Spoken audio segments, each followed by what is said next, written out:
పోతావమ్మాయి అమ్మాయి అయ్యేదాకాగావంటే అవ్వైపోతావమ్మాయి అమ్మాయి ఓ అమ్మాయి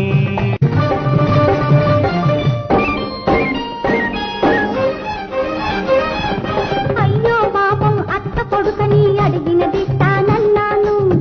అయ్యో పాపం అత్త కొడుకని అడిగినదిస్తానన్నాను వరుసవావి ఉంది కదా అని నేను ముద్దే అడిగాను